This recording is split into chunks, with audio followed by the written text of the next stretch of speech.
Andy's Garage, I'm Andy Phillips. Today I'm going to show you how to install interlocking garage tile flooring. Very easy. Let's go ahead and get started. In order to complete this, there's just a few items that you're going to need. First of all, you're going to need your tile, and they come in various colors. There's a few different brands out there that make this interlocking garage floor tiles. I'll put some of those along the screen right now, and you can choose whatever works best for you. Next, you're going to need the edge trim, and basically what this has a kind of a ramp there, so you can put this at the edge of your garage for when the vehicle comes in. They clip along the edge, make it nice and clean, and you also have these corner pieces that also connect if you're wrapping around. And then last but not least, you are going to need a measuring tape so you can properly measure the square footage so you can order the appropriate number of tiles that'll be needed. Now these tiles are actually recommended if you're laying garage flooring because they are made to resist the weight of a vehicle. Now if you are using a jack, it is good to maybe put some kind of a wood blocking down because you don't want to penetrate it. But if you're looking here on the bottom, they're actually very well reinforced. They also have little passageways there in the event that water or any fluids get in, it can still run underneath. They are also grease or any kind of automotive fluid resistant, so they wipe up easy, they don't stain. And they're very easy to assemble because you're not having to use any kind of cement or adhesive or anything. They just pretty much lay down and just lock in place. You can buy various colors if you want to do a checkered pattern, or if you want to do some kind of striping. They come in different colors. You can lay it out the way you want it. But it's pretty basic how they go together, and I'll show you here before we get started. They lock in place really easy, and I'll flip one over for you. And you can see here, you have the little loops with the locks, and then on this side, you have the little loop right there with the hook end. All you're gonna do is you're gonna lay it in place like that. Locks right in like that. And then what you have here is your floor. It's all in place, it's locked in. And then of course you're gonna go ahead and clean it off. But that's as simple as it goes. So you can lay a very large area in a fairly quick amount of time. The cool thing is, if you do need to go back, if you have a tile that's broken, you just pop them right out. You can swap it, put another one in. If you want to change your pattern, it's very easy because you're not cementing anything down. You're not using any kind of adhesive, so it's very, very practical. As mentioned before, it is rated for automotive, so the weight of the car is not an issue because as you can see on the bottom, it is well reinforced right there. And they are also slip resistant. This particular one here that I'm going to be using for the video has a tread plate pattern, but they have different patterns, but they are slip resistant, and I have tried them with some moisture on them and stuff, and they're actually very well resistant to any kind of slipping or anything dangerous like that. So let's go ahead and prep the floor so we can get ready to start laying this down. First thing you're going to want to do is you want to get a good measurement of the garage area that you're going to be applying the flooring to. So we're going to get a measurement of the length and the width. That way we can multiply those and we can get the square footage at that point. And these particular tiles we're using, these are 12" by 12, so they're 1 square foot. So it's very easy to calculate how many you need. So I'm going to go ahead and measure this, and then we'll be back to see how many we need to order.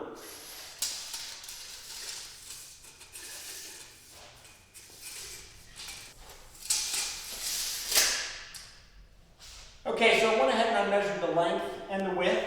We're coming out to 23 by 24 feet is the dimensions here of this garage. That's 552 square feet.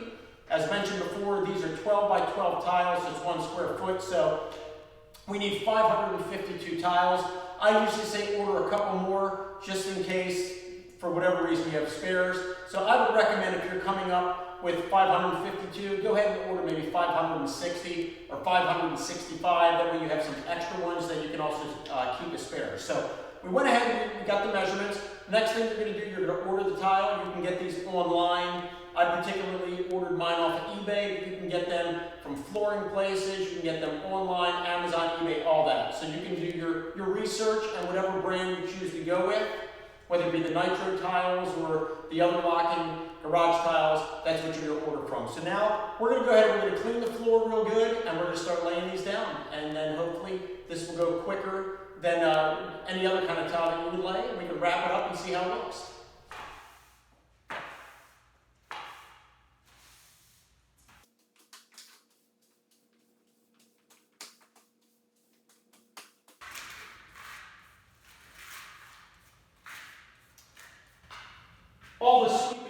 done, and you can see why we do it. A lot of dirt and debris can be on these garage floors. Want to get all that off. You want to be trapping that junk underneath the tiles. So now that this is done, we are ready to start laying the tiles. When laying your first tile, contrary to if you were laying ceramic tiles where you start in the center and work your way out, with these tiles here, with the locking floor tiles, you always want to start in the far right or far left. In this case, we're going to be starting here in the far left. What I do is I like to line up the side that has the tabs on it against the wall. Now, if you wanted to do the finished edge, in this case I'm not, because I'm going to be putting things along this wall that are going to cover that. But you would then apply those. You want to give yourself a little bit of a gap because these do need to expand and contract with the temperature in the garage. So you don't want to butt it right up against it, because if you have it too tight and they expand, then you're going to have it buckling up, and that's where a lot of people do it wrong and then they run into issues. So you want to give yourself a little bit of spacing for it to expand and contract. So we're going to start here in this left corner, and in this case I'm doing black and white tile. So the next thing I'm going to do is I'm going to take the black tile, put it underneath, clip it in, boom, there you go. Simple as that. These two are done, and then we're going to keep moving along and get this whole floor laid pretty quick. One thing I wanted to bring up, as opposed to when you're laying your first row and you're just pretty much laying it in place, clipping it in, laying it in place, clipping it in, when you're working down to the inner rows like I am here, and you've got connection points along the side and the top, it's not as easy to do that. So what you're going to want to do is you're going to want to go ahead and take this, lock it in on this side, and then up here on the top, you're just going to lay it in place. And what you're going to have to do is just take your hand. These are very easy to clip. And I'm just going to show you right here what I do. And you could use a rubber mallet, but I'll just use my hand and just... You can see right here, that's sealed. And then all you have is across the top, the same thing.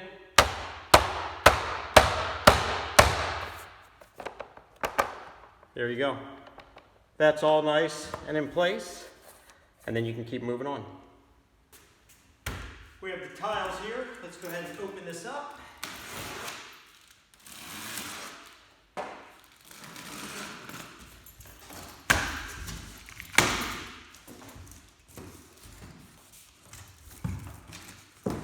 We'll have to separate these. Just pop them.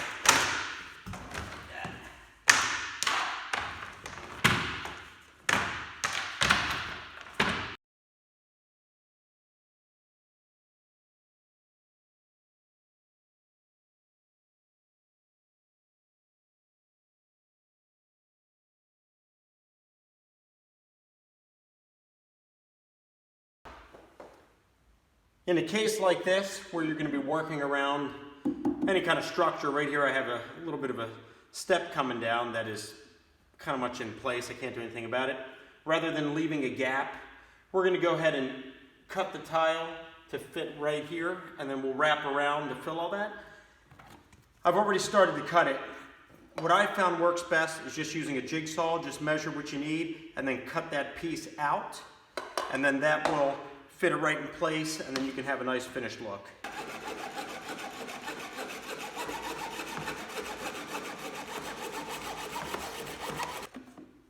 Go ahead and slide that under. There we go.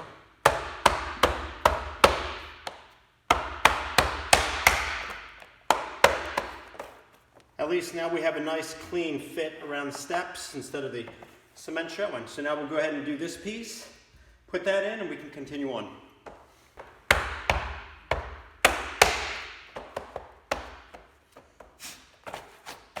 All right, there we go.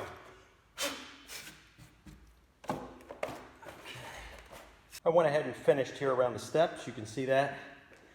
Now I did, right there, I had a little bit of a blunder.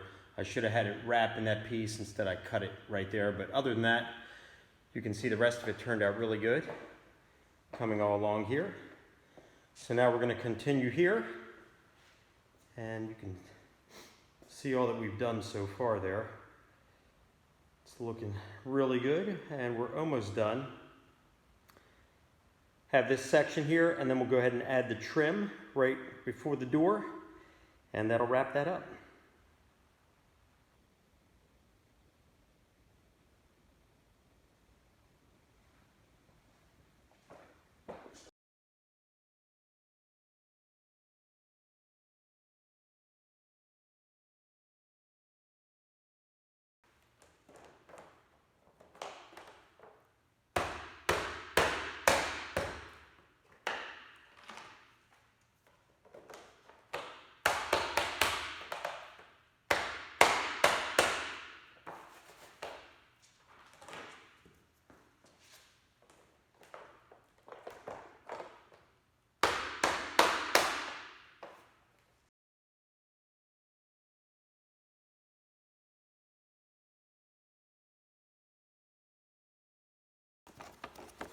Getting ready to put this one here, and as we're coming near the edge of the garage here, it's hitting along this edge, and as mentioned at the beginning, you don't want a tight fit here, you want to leave a gap. So you can see on these, I went ahead and I snipped this off, these little tabs. So we're going to go ahead and just take some snippers, cut those off, so that way we have approximately about an inch, half an inch max in that area there of space. So let's go ahead and cut those off. Just take some snippers, just cut these off like that. And you want to make sure that you clean any of these little tabs off.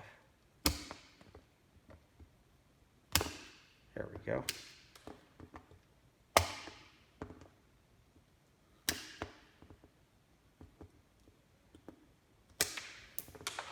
Now with those tabs cut off, or actually right here. Now with the tabs cut off here, we can slide this in. There we are. And you can see we have a nice spacing right here, nice and clean. Okay, now that we're done laying the floor, we're ready to put on the final trim, which is going to be the little ramp. So when you're entering into the garage, you have a nice transition onto the floor. I'm going to go ahead and get a close-up here, and I'm going to show you how these attach. These go on very simple. They just clip right on, similar like the tiles, but you only have one point of contact here as on one side, so it's a little bit easier. So let's go ahead and get a close-up, and I'll show you how to do it. So the first one is put on. You have the hook on this end. On the other end, just like on the floor, you have the receiving end. So what we're going to do, and along here as well, so they clip here, we're going to lift this one up slightly, connect it in like that, bring it right here, and just push it in. There you go. Simple as that. We'll go ahead and keep working our way along the front here, and then that'll wrap up this whole project.